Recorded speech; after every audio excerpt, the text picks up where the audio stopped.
All right, buckle up, because we're diving headfirst into some pretty intense weather reports you sent us about Hurricane Milton. And yeah, these articles, they're saying this thing is about to get real. It's definitely got our attention. No time for chit-chat. We're cutting straight to the chase. No headline skimming here. We're giving you the need-to-know intel about Hurricane Milton's potential impact on Florida. Right, so big picture. Hurricane Milton, it's swirling its way towards Florida's west coast. It's calmed down a little, but still packs a serious punch as a Category 3, with winds whipping around at 120 miles per hour. And the reports, they're not messing around using some heavy terms here, potentially catastrophic, definitely not something to ignore. And here's the thing, even though it's lost some steam, this thing is massive. Milton's sheer size means it's going to pack a wallop across a huge area. Think widespread strong winds reaching inland, a storm surge that's, well, surging, and enough rain to make no one nervous. Yeah, the articles are throwing around some strong words here. Life-threatening, destructive, even catastrophic. Let's break down the biggest threats here, starting with storm surge. What exactly are we talking about when we say storm surge? Okay, so picture this. A wall of water, 9 to 13 feet high, just slams onto the land. In some areas, that's like having a 2-story house suddenly underwater. And get this, it's happening at the same time as high tide. Oh man, that is not good. A recipe for disaster, for sure. On top of that, they're saying the wind damage could be really bad, especially right where the hurricane hits. We're talking winds that can snap trees in half, turn power lines into the dangerous messes. Sounds like power outages are pretty much guaranteed. And if that wasn't enough to worry about, we can't forget about the rain. Some areas might get slammed with up to 18 inches of rain, and fast. We're talking flash floods, and that's a whole other level of danger. This is starting to sound pretty serious. It's like Milton is on track to be one of those storms that people remember for all the wrong reasons. One of the articles said it went through this crazy fast growth spurt, going from a little tropical storm to a major hurricane in just one day. You're not kidding. This storm is one for the record books. I mean, Tropical Depression 14, which became Milton, it formed on October 5th, right? And by the next day, October 6th, it was already a hurricane. Then, bam, just like that, in a single day, it goes through this crazy rapid intensification thing and becomes a major hurricane. Whoa, that's wild. To go from a weakling storm to a Category 3 in a day, Milton is one powerful storm. What caused it to power up so quickly? It's all about what was going on in the atmosphere, like the perfect recipe for a hurricane. Think of it like this. Milton got lucky and found itself in this area with really low wind shear. Now, wind shear is kind of like, imagine different layers of wind blowing at different speeds or directions.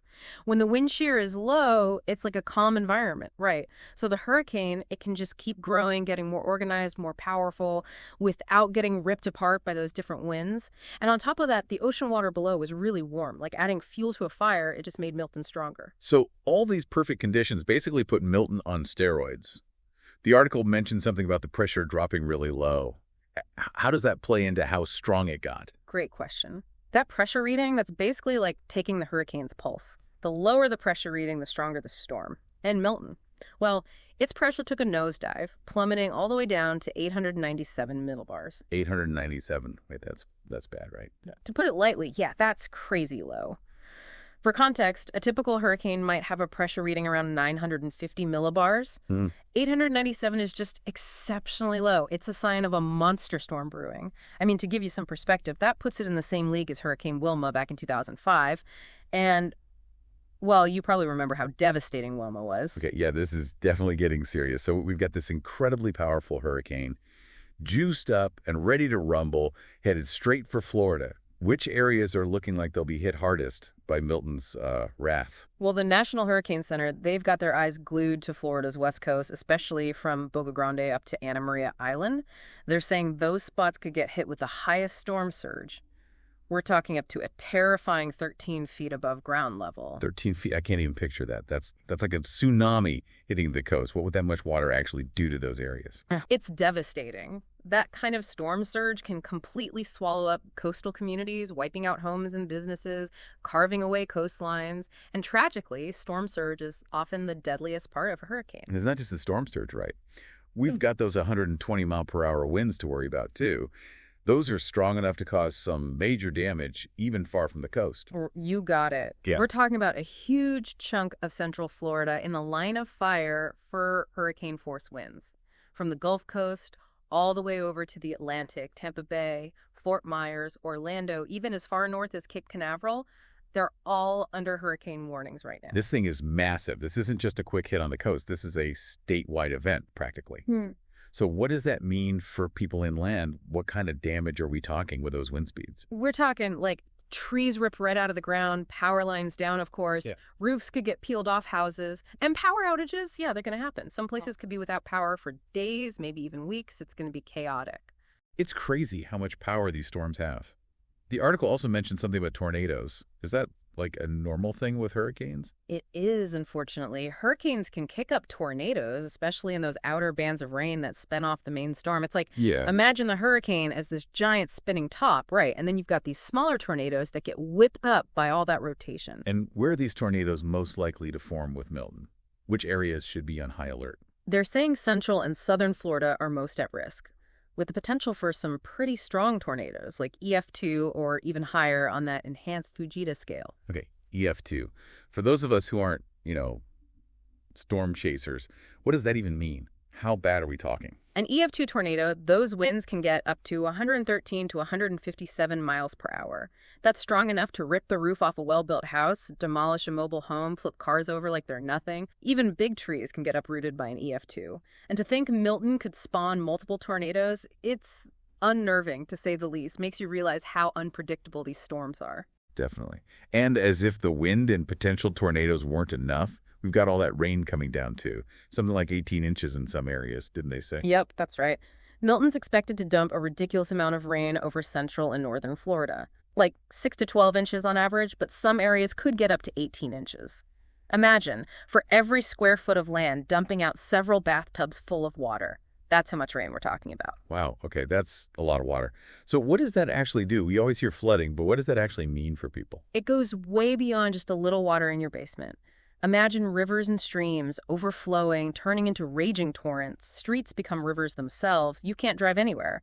And if you're in a hilly area, there's a chance of landslides. That much rain, that fast, it just overwhelms everything. It's really dangerous to be out driving, and it's a huge threat to property, not to mention human life. This is intense. Okay, so we've got this incredibly powerful hurricane, stronger than it should be, barreling towards Florida. And we've got the wind, the storm surge, tornadoes, and these crazy downpours.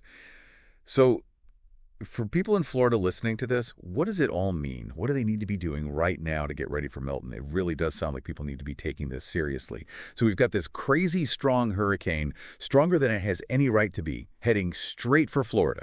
We've got the wind, the storm surge, we've got tornadoes, and then just buckets and buckets of rain on top of everything else. So for our listeners in Florida, what does all this mean for them? What should they be doing right now to get ready for Milton? It's dangerous. It really is. And I mean, even if the hurricane doesn't hit your town directly, it's going to affect the whole state. We're talking about a massive, serious weather event. This is the time to take those warnings seriously, listen to any evacuation orders, and you really need to prepare for the worst. Prepare for the worst.